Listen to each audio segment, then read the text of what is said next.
The AIDS crisis of the 1980s was a devastating chapter in American history, claiming countless lives and shattering communities. Initially mischaracterized as a disease affecting specific groups, it became clear that HIV/AIDS was a pervasive threat that indiscriminately impacted people from all walks of life.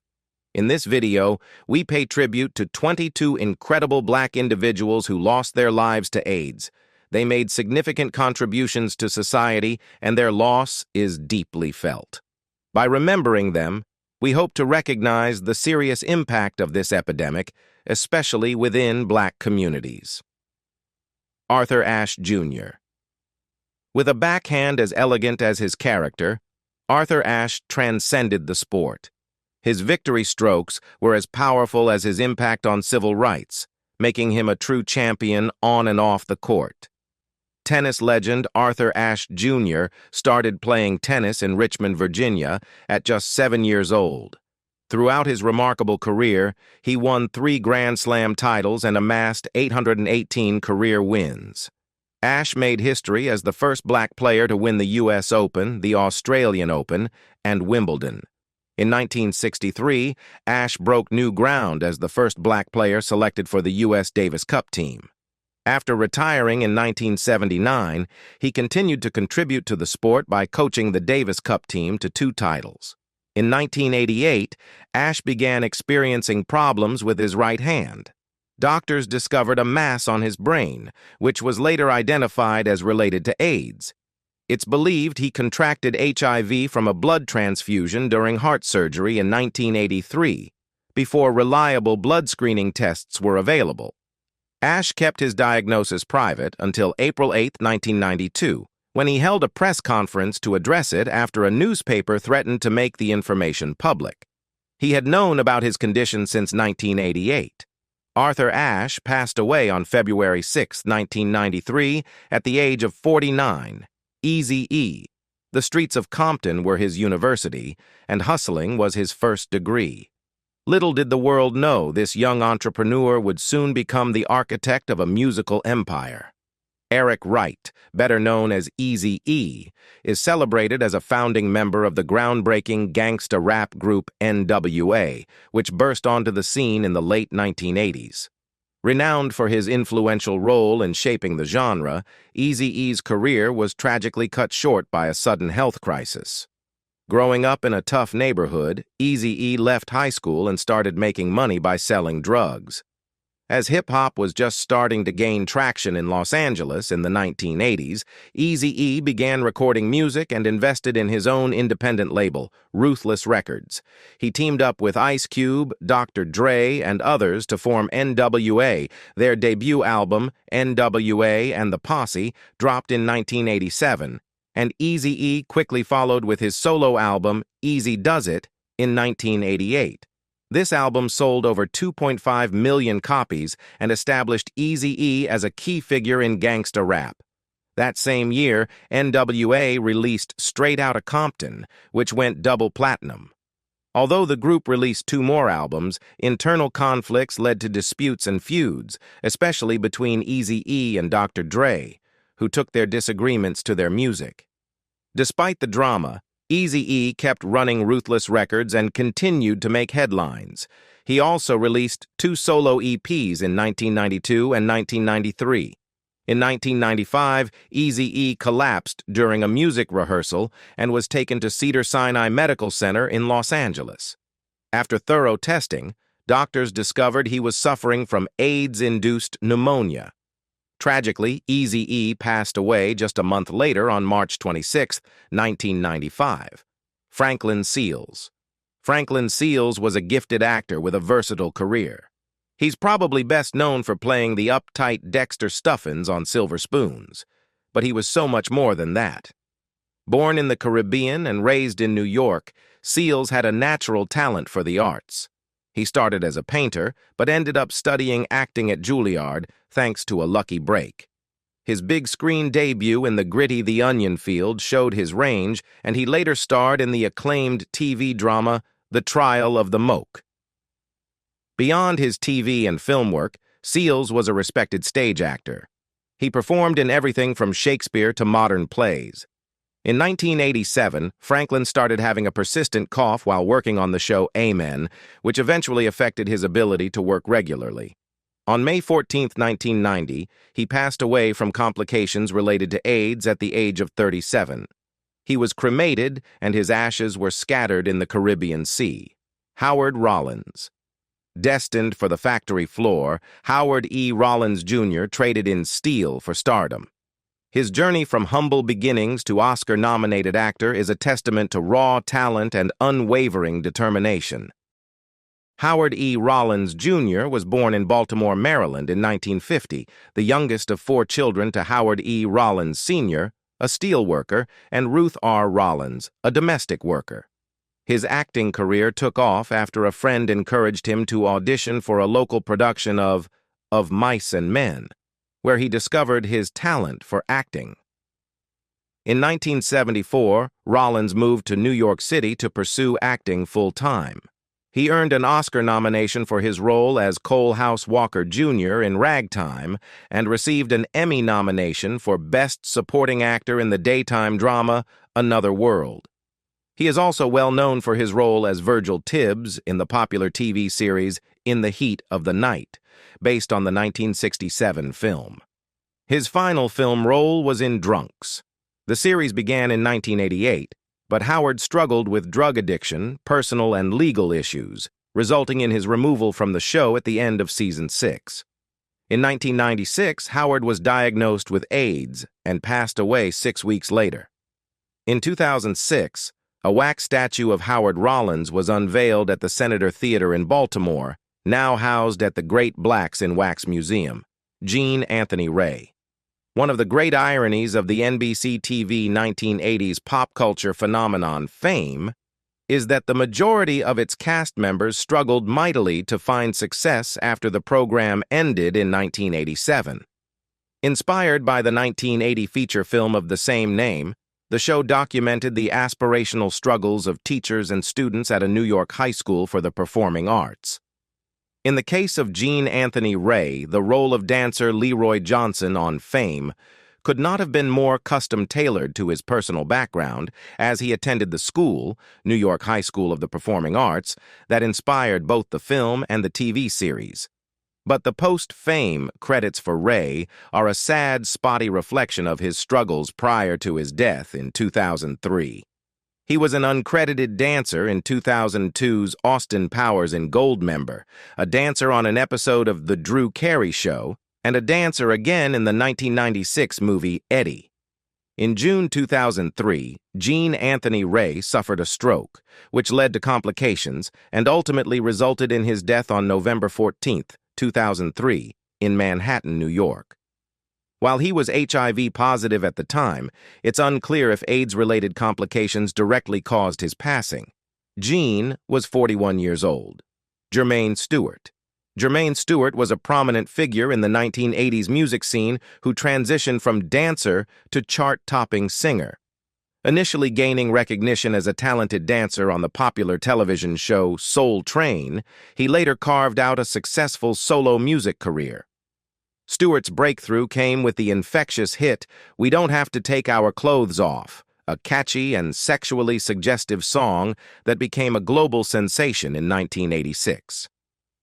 Despite his musical success, the singer tragically passed away in 1997 at the young age of 39 due to complications related to AIDS.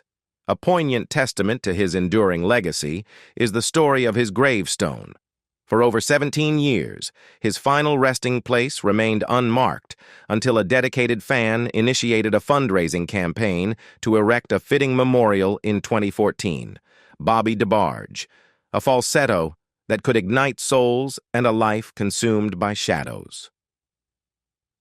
Bobby DeBarge's story is a haunting juxtaposition of brilliance and despair, a testament to the destructive power of addiction. As the lead singer of the R&B group Switch and the eldest brother of the famous DeBarge family, he was known for his distinctive falsetto voice. He struggled with heroin addiction from the age of 15, which deeply affected both his career and personal life. In 1988, he was sentenced to 5 years in a Wisconsin prison for drug trafficking charges. Following his release in 1993, he vowed to stay clean, signing a management agreement with Bernd Lichters, for whom DeBarge, with Hot Ice, recorded the Pall Mall Groove album years earlier, as well as signing a management agreement as a partnership with Ed Wright in 1985, who guided him during 1994 to record songs he wrote in prison. The resulting album, released in August 1995 on A&E Records just before his death, was entitled It's Not Over. Throughout that year, he was lying low in Gregory Williams' California home before he returned to Michigan for his final days. While in prison, DeBarge confided to his family that he had contracted HIV. When he became gravely ill, his family sent him to a hospice in Grand Rapids. He died of AIDS complications there on August 16, 1995, at the age of 39. He is buried in Garfield Park Cemetery in Grand Rapids. Kenny Green. Kenny Green was the lead singer of the R&B group Intro, famous in the 90s for hits like Let Me Be the One, Ribbon in the Sky, and Come Inside. Discovered by the late Heavy D, the group made a mark with their unique sound. As Intro's lead vocalist, Green not only sang but also wrote and produced many of their tracks. He was behind hits for other artists, too, including Mary J. Blige's Reminisce and Love No Limit, earning a Songwriter of the Year award from the American Society of Composers, Authors, and Publishers. Green also collaborated with Will Smith, Cam'ron, and 98 Degrees. In 1998, he appeared on albums by Cam'ron and AZ. His last recording was in early 2001, providing background vocals for Tyrese's song For Always on the 2000 Watts album. In 2001, while in the hospital, Kenny Green publicly shared that he had AIDS during a phone interview. Sadly, just 3 months later, on October 1, 2001, he passed away at the age of 32. Alvin Ailey. Alvin Ailey was a groundbreaking modern dancer and choreographer who established the Alvin Ailey American Dance Theater in 1958. He dared to dream of a world where dance was a mirror reflecting the beauty and complexity of the Black experience. Revelations was his groundbreaking canvas, a work of art that continues to resonate across cultures. His 1960 ballet, Revelations, is still one of the most beloved and widely performed works in the dance world. Alvin Ailey passed away from an AIDS-related illness on December 1, 1989, at the age of 58. To protect his mother from the stigma associated with HIV/AIDS, he asked his doctor to publicly state that his death was due to terminal blood dyscrasia. His funeral on December 9, 1989, was a grand tribute to his life and work.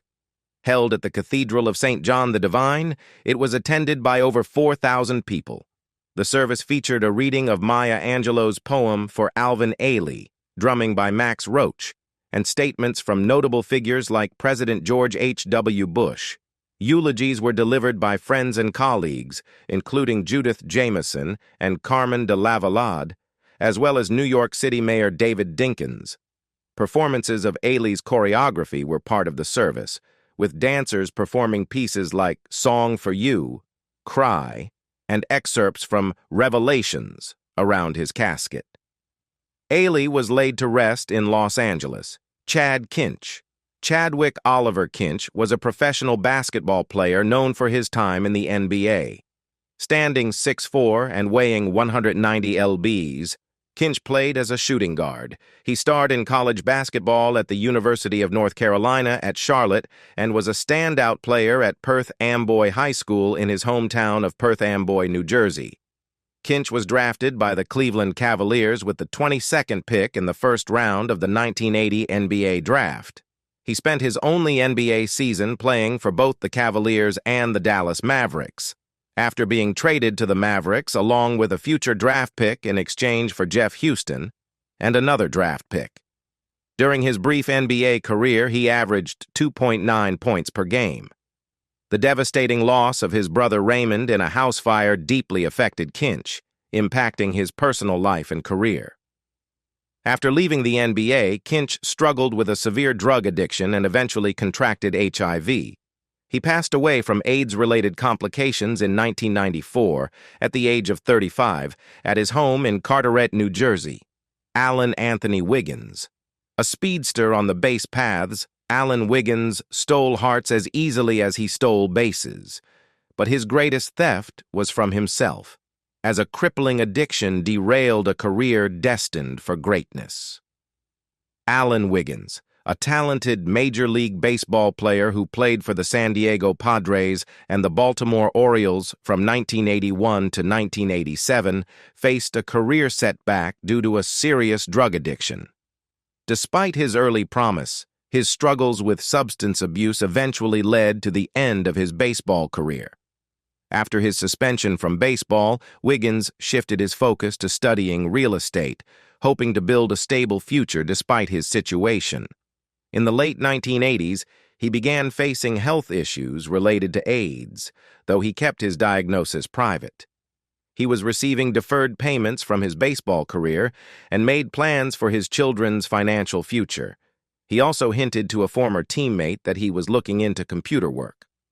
By spring 1990, his friend Tony Gwynn noticed Wiggins had lost significant weight. In his final months, Wiggins sold his home in Poway, California, and moved to Pasadena. Although he stayed with friends, some of them felt he lived his last days in relative isolation, feeling ashamed of his circumstances.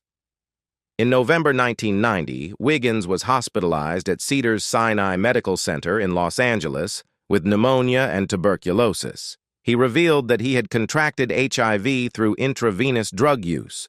After a month of fluctuating health, he passed away on January 6, 1991. Initially, his family said he died from lung cancer, which led to respiratory failure. They mentioned he had fallen ill with a cough that worsened quickly. At the time of his death, Wiggins weighed less than 75 pounds. A few days later, it was publicly revealed that his health issues were due to complications from AIDS. He was the first known baseball player to die from AIDS. Wayne Cooper. Wayne Cooper was a talented singer and musician known for his distinctive falsetto voice. He could play various keyboards and percussion instruments, and he was also involved in writing, arranging, and producing music. Before joining the funk band Cameo as a lead and backup vocalist, Wayne provided background vocals for Eddie Kendricks of The Temptations and other big names. During his time with Cameo, he earned 2 gold records for hits like Shake Your Pants and Why Have I Lost You. Sadly, Wayne passed away from AIDS-related complications on September 22, 1984, at just 29 years old. Kevin Peter Hall. This African-American actor attended Penn Hills High School in Pittsburgh, Pennsylvania, where he experienced a significant growth spurt, going from 6'5" to 6'9" by the end of his junior year. He excelled in basketball, averaging 18 points and 10 rebounds per game, which earned him a scholarship. He continued playing basketball in college at George Washington University in Washington, D.C., but only when it didn't conflict with his major in theatrical arts. During college, he met Jay Fenichel, with whom he later collaborated on musical productions. After graduating, Fenichel moved to Los Angeles, while he went to Venezuela to play basketball. A year later, he lost interest in basketball and moved to Los Angeles. There, he and Fenichel created 2 nightclub acts, a semi-autobiographical musical called In 5 and another show titled The Worst of Friends. They performed these acts in various LA nightclubs and also ran a promotional business, staging promotional events for new products in department stores. He was married to actress Elena Reed, famous for her roles on Sesame Street and 2 on 27. In 1990, Kevin was in a serious car accident and had to get a blood transfusion during surgery. Not long after, he was diagnosed with HIV and sadly passed away from AIDS-related pneumonia on April 10, 1991, just before turning 36. Gil Scott Haron. American jazz poet, singer, musician, and author Gil Scott Haron was born in Chicago to a Jamaican-American family. At college, he formed the band Black and Blues with Brian Jackson. During this time, Scott Haron wrote two well-received novels and later taught literature and creative writing at the University of the District of Columbia. He released his first record in 1970 and continued to create impactful music and writing throughout his life. Known for his political awareness, poetic style, and spoken-word performances. Scott Haron also appeared in films like Black Wax and had his music featured in movies such as Dope, Demolition, First Man, and The Many Saints of Newark. He passed away in 2011 at age 62. Often hailed as the godfather of rap and a pioneer of political rap, Scott Haron's influence extends across various genres and has left a lasting impact on writers, academics, and musicians from indie rock to hip-hop. In a 2008 interview with New York Magazine, Gil Scott Haron shared that he had contracted HIV following years of drug and alcohol abuse. He died on May 27, 2011, at a New York City hospital. The exact cause of his death remains unclear, but he was 62 years old at the time. Esar Arita. Before Little Richard ignited the world with his explosive energy, there was Esar Arita, the flamboyant pianist whose incendiary performances laid the groundwork for rock and roll. Esar Arita was a talented pianist, R&B singer, and songwriter, celebrated for his vibrant performances and significant influence on rock and roll legend Little Richard. Some even argue that Esar Arita was the true pioneer of rock and roll. A few months before his death, Esar Arita was spotted washing car windshields for tips at an intersection in Brooklyn. In an article from the same period, Esar Arita's father, Esar Arita Sr., mentioned that his son had passed away from complications related to AIDS in 1986. Esar Sr., born on March 25, 1907, died in February 1989, a little over 2 years after his son's death. His last known residence was Simpsonville, South Carolina. Max Robinson. Max Robinson made history as the first black news anchor in the U.S., joining the Eyewitness News team at Channel 9 in Washington, D.C. in 1969. He gained widespread recognition in 1978 when he became an anchor for ABC News and World News Tonight. In December 1987, Robinson was hospitalized for pneumonia and later learned he had AIDS. Despite his family's wish for privacy, rumors about his health spread. By fall 1988, while giving a speech at Howard University, Max fell seriously ill and spent several months in the hospital. He passed away from AIDS-related complications on December 20, 1988. Max had asked that his diagnosis be made public after his death to raise awareness and promote education about AIDS in the black community. Larry Riley. Larry Riley was known for his memorable roles as C.J. Memphis in A Soldier's Story and Frank Williams on the soap opera Knots Landing. In May 1989, Larry Riley checked into rehab to tackle drug and alcohol abuse. The following year, he found out he was HIV positive. Riley's wife, Nina, mentioned that he was not gay or bisexual and didn't use needles, speculating that he might have contracted the virus through his womanizing ways.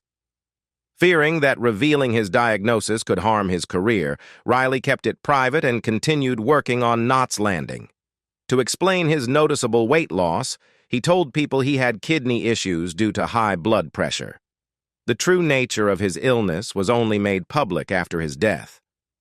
Larry Riley passed away from AIDS-related kidney failure on June 6, 1992, just 2 weeks shy of his 40th birthday. He left behind his wife Nina and a son, Larry Jr. In his memory, the Memphis Theater Awards, now called the Ostrander Awards, established the Larry Riley Award. This annual honor recognizes a promising young local actor from college or community theater who is about to start a professional career, and it is the only award accompanied by a cash prize. Willie Smith. Willie Smith, a successful young black fashion designer, passed away unexpectedly on April 17, 1987, at the age of 39. Smith's lawyer later revealed that his death was related to AIDS. Smith was reportedly unaware that he had contracted HIV until he was hospitalized and tested positive.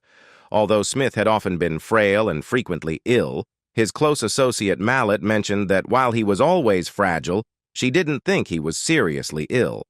Smith had never shared his diagnosis with her, though she suspected he might have had an inkling.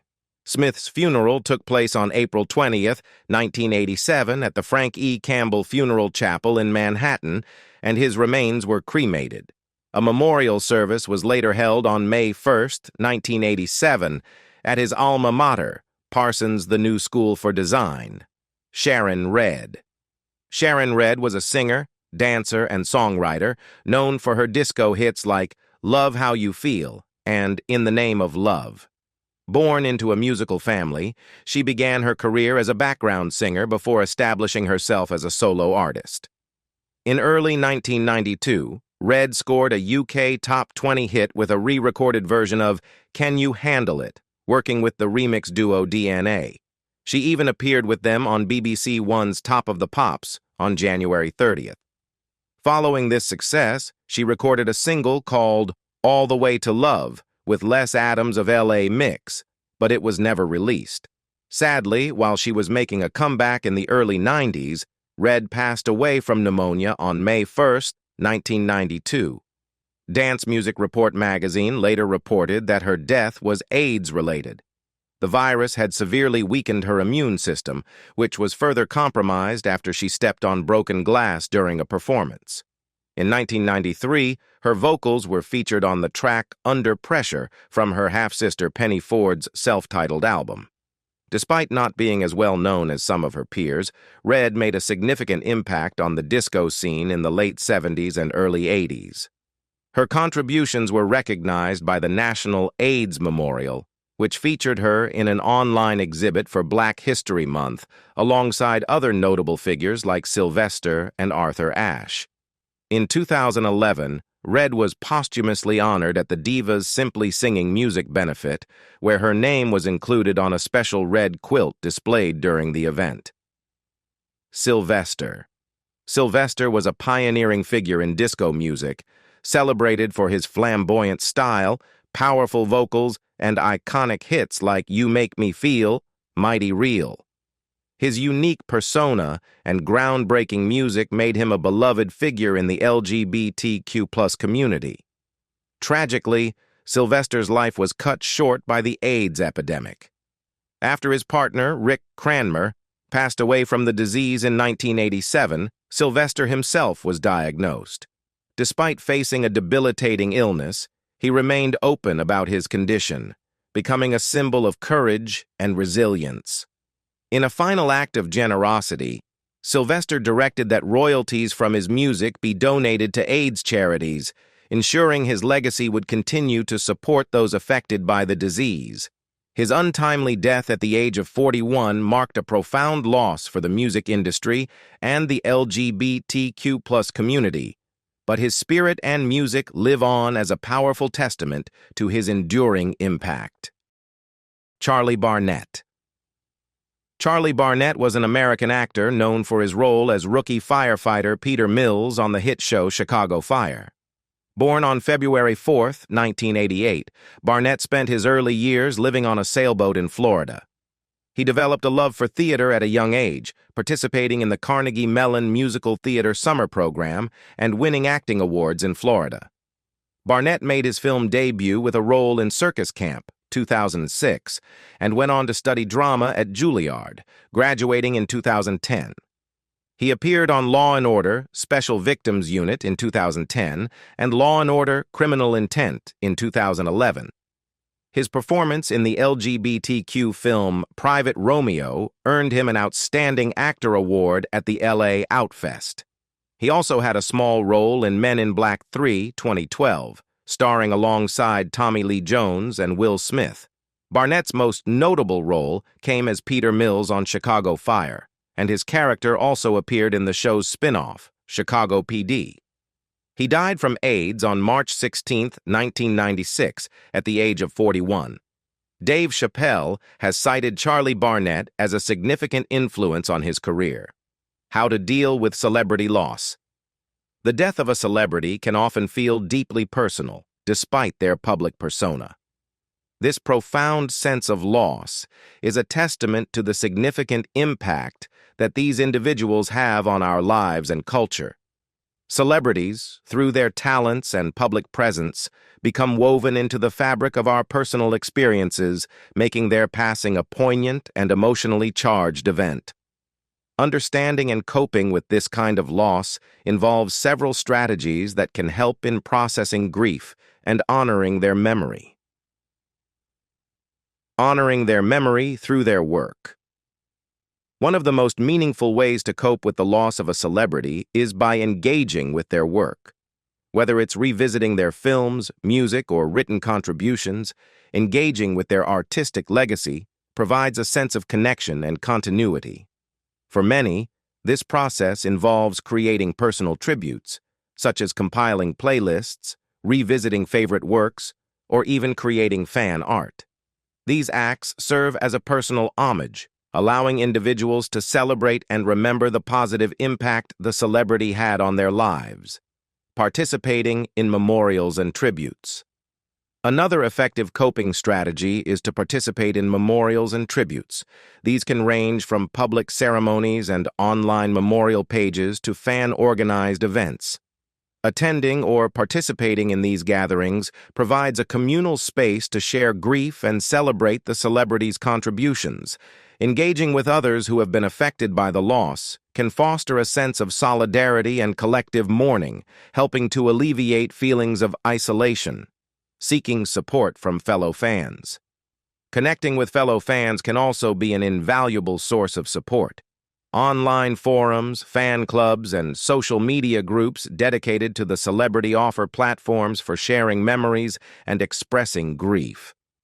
These spaces can provide comfort and validation, allowing individuals to discuss their feelings with others who understand their experience.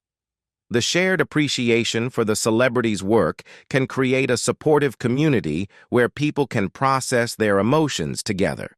Enjoyed this trip down memory lane? Show some love by liking, sharing, and subscribing. Let us know your favorite part of the video in the comments below. And stay tuned for more nostalgic content. See you next time. See you